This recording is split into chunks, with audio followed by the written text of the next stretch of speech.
दोस्तों, कई बार ऐसा होता है कि शिकारी अपने शिकार को मारने के लिए जाल बिछाता है, लेकिन खुद ही अपने जाल में फंस के मर जाता है। मरते वक्त उसको ये बात समझ आ जाती है कि वह तो बस एक शिकार था, शिकारी तो कोई और था जिसने पूरा गेम प्लान किया था। इसी पर बेस्ड है हमारी आज की मूवी द विच सबवर्जन। ये मूवी 2018 में आई थी और ये मूवी अपने कमाल के action, suspense, turn and twist की वजह से बहुत लोकप्रिय रही थी। इसकी IMDb रेटिंग 7.1 है और रोटन टमाटो पे ये मूवी 88% फ्रेश है। जहाँ तक बात करें इसके बजट की, तो इसका बजट $5.5 मिलियन है और कलेक्शन $24.4 मिलियन है। मूवी एक्सप्लेन करने से पहले मेरी आपसे रिक्वेस्ट है कि चैनल को सब्सक्राइब करें और बेल आइकन जरूर दबा दें ताकि आपको नोटिफिकेशन मिलती रहे। मूवी की शुरुआत में बैक नाम की एक औरत अपने गुंडों से एक लड़की को मारने के लिए बोलती है। इसके बाद वह अपने कुछ गुंडों को 2 बच्चों के पीछे भेजती है जो वहाँ से भागने में सफल रहे हैं। तभी सीन चेंज होता है और अगले सीन में एक लड़की को जंगल में भागते हुए दिखाया गया है जिसके पीछे बैग के गुंडे पड़े हैं। उनमें से एक बच्चे को चोई बैग के पास लाता है और बताता है कि हम लड़की को नहीं पकड़ पाए। बैग बोलती है कोई बात नहीं, वो ज़्यादा देर जिंदा नहीं रह पाएगी। इसके बाद वही लड़की एक किसान को बेहोशी की हालत में मिलती है जिसको वो अपने घर ले जाता है। उसको चेकअप करने के बाद डॉक्टर बोलता है कि शायद इसकी याददाश्त चली गई है। आगे 10 साल बाद का सीन दिखाया जाता है जिसमें वह लड़की बड़ी हो चुकी है। अब उसको सभी एलिस के नाम से जानते हैं।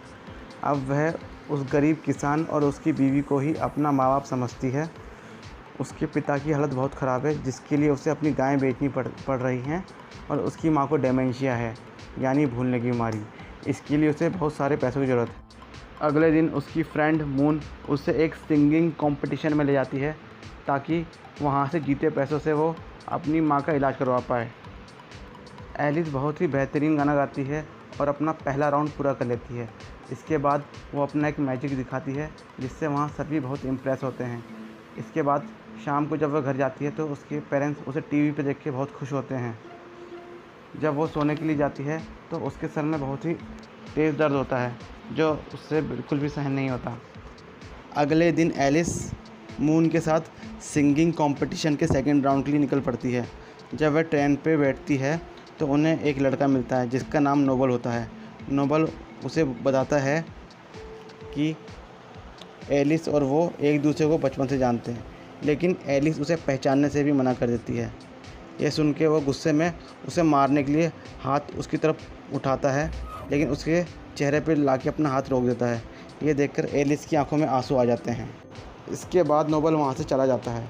तभी अचानक उसकी किसी आदमी से टक्कर हो जाती है और नोबल उसकी गर्दन तोड़कर उसको ट्रेन से बाहर फेंक देता है। इससे पता चलता है कि नोबल बहुत ही शक्तिशाली इंसान है।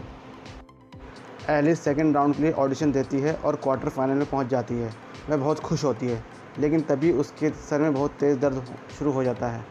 उसके मुंह से और नाक से खून निकलना शुरू हो जाता है।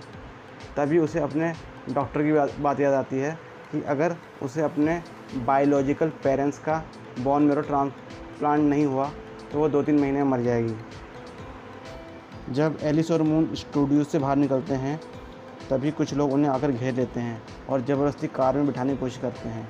एलिस उनसे बचकर भाग जाती है और घर पहुंचकर अपने पेरेंट्स और पुलिस को खबर करती है।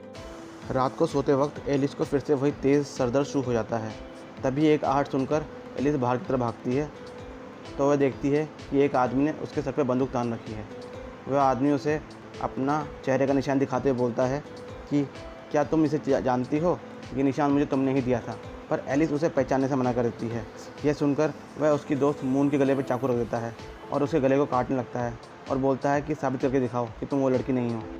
तभी एलिस उसके हाथ से बंदूक छीन के सबको शूट कर देती है और सब मारे जाते हैं। तभी नोबल वहाँ आता है और उसे बताता है कि वह एक आम लड़की नहीं है, कंपनी ने उसे सुपर ह्यूमन बनाया है और वह उसे अपने साथ चलने के लिए बोलता है। अगर वह ऐसा नहीं करेगी तो वह उसके पेरेंट्स और उसके दोस्त को मार डालेगा। एलिस को उसके साथ जाना पड़ता है। वह उसे एक लैब में ले जाते हैं और चेयर से बांध देते हैं। वहाँ उसे बैग मिलती है जिसको एलिस पहचानने से मना करती है। तब बैग उसे एक इंजेक्शन लगाती है। उसके बाद एलिस को अपने बचपन के बारे में सब कुछ याद आने लगता है। कई साल पहले बैग ने एलिस और उसके जैसे कई बच्चों पर एक्सपेरिमेंट किया था। वह उन सबको सुपर ह्यूमन बनाना चाहती थी। एलिस उन सब में सबसे पावरफुल सुपर ह्यूमन थी। बैक ने उन्हें सुपर ह्यूमन तो बना दिया, लेकिन वह उनकी पावर पे कंट्रोल नहीं कर पाई, इसलिए हेडक्वार्टर के ऑर्डर से सब बच्चों को मारना पड़ा। एलिस उन सब में से बच के बाहर आ गई। बैक एलिस को कहती है कि हमने तुम्हारे अंदर दरिंदगी भर दी थी, हमें लगा था कि तुम अपनी पावर को कंट्रोल नहीं कर पाओगी और मर जाओगी, लेकिन तुम बच गई। इसके बाद एलिस की हालत बिगड़ने लगती है और उसके नाक और मुंह से खून निकलने लगता है। उसकी ये हालत देखकर बैक उससे एक इंजेक्शन लगा देती है और बोलती है कि अब तुम 1 महीने तक अपनी पावर को कंट्रोल कर पाओगी, लेकिन 1 महीने के बाद तुम्हें दोबारा इंजेक्शन लगाना पड़ेगा। अब एलिस के चेहरे पे मुस्कान आ जाती है। वो अपने हाथ खोल के बैक के गुंडों को मारना शुरू कर देती है। अब एलिस बैक के सीक्रेट रूम में आ जाती है और उसे बोलती है, तुम्हें क्या लगा था मेरी याददाश्त चली गई थी? ये तो मेरा प्लान था। मुझे ज़िंदा रहने के लिए फार्मूले की ज़रूरत थी और मैं तुम्हें ढूंढ ढूंढ के थक गई थी, इसलिए मैंने उस मैजिक ट्रिक की मदद से तुम्हें अपने पीछे लगा दिया। अब एलिस उससे फार्मूला मांगती है और उसके पैर में गोली मार देती है। अब अगले सीन में चोई बैक को मारने के लिए लैब में एंटर करता है, क्योंकि बैक ने उसे नौकरी से निकाल दिया था, इसलिए चोई इस चीज़ का बदला लेना चाहता था। उसको रोकने के लिए नोबल आता है। दोनों ग्रुपों में फ़ाइट होती है और चोई के सभी लोग मारे जाते हैं। इसके अलावा नोबल के भी 2 लोग मारे जाते हैं। इसके बाद नोबल एलिस को मारने जाता है। उन दोनों के बीच फ़ाइट होती है जिसमें एलिस नोबल को बहुत मारती है। इसके बाद जैसे ही वो उसे मारने वाली होती है, बीच में चोई आके एक गोली एलिस को मारता है और एक गोली बैक को मारता है, जिसमें बैक मर जाती है। बाद एलिस चोई की गर्दन तोड़ के उसे मार देती है। इसके बाद नोबल की फ्रेंड एलिस पे हमला करती है और एलिस उसका सर पकड़ के उसके सर के टुकड़े टुकड़े कर देती है और उसे मार देती है। इसके बाद एलिस नोबल के पास जाती है और उसको भी मार देती है। फिर एलिस फार्मूला लेती है और हॉस्पिटल जाती है, जहां उसकी मां एडमिट होती है। वह अपनी मदर के लिए कुछ मेडिसिन अपने फादर को देती है और उन्हें हमेशा के लिए गुड बाय बोल देती है। सीन फिर चेंज होता है और एलिस बैक की जुड़वा बहन से मिलती है, जो कि एक साइंटिस्ट थी। वो एलिस को फार्मूला दे देती है, पर एलिस बोलती है कि उसे फार्मूला नहीं चाहिए, उसे एक परमानेंट सॉल्यूशन चाहिए। तभी वहाँ पर एक लड़की आती है जिसके चेहरे पे स्कार था। उसे देख के लग रहा था मानो वो भी एलिस की तरह ही एक सुपर ह्यूमन हो। उसे देख के एलिस बोलती है कि अगर तुमने मुझे हाथ लगाया तो मैं तुम्हारे टुकड़े टुकड़े कर दूँगी, और मूवी यहीं ख़त्म हो जाती है। जहाँ तक बात करें मूवी की स्टोरी की, तो इस मूवी में हेडक्वार्टर बैक को बच्चों पर एक्सपेरिमेंट करने और उन्हें सुपर ह्यूमन बनाने का काम देती है। बैक उन्हें सुपर ह्यूमन तो बना देती है, लेकिन उनकी शक्तियों पर अपना कंट्रोल नहीं रख पाती, इसलिए हेडक्वार्टर के कहने पे वो सबको मरवा देती है। लेकिन उनमें से एलिस भाग जाती है और अपने लिए फार्मर की फैमिली को चुनती है, क्योंकि उसे पता होता है फार्मर की कोई संतान नहीं है। अब एलिस को पता था कि वो बिना फार्मूले के ज़िंदा नहीं रह पाएगी, इसलिए उसने एक प्लान बनाया। उसने सिंगिंग कंपटीशन में जानबूझ मैजिक दिखाया ताकि हेडक्वार्टर के लोग और बैक के लोग उससे पकड़ने के लिए उसके पीछे आएँ।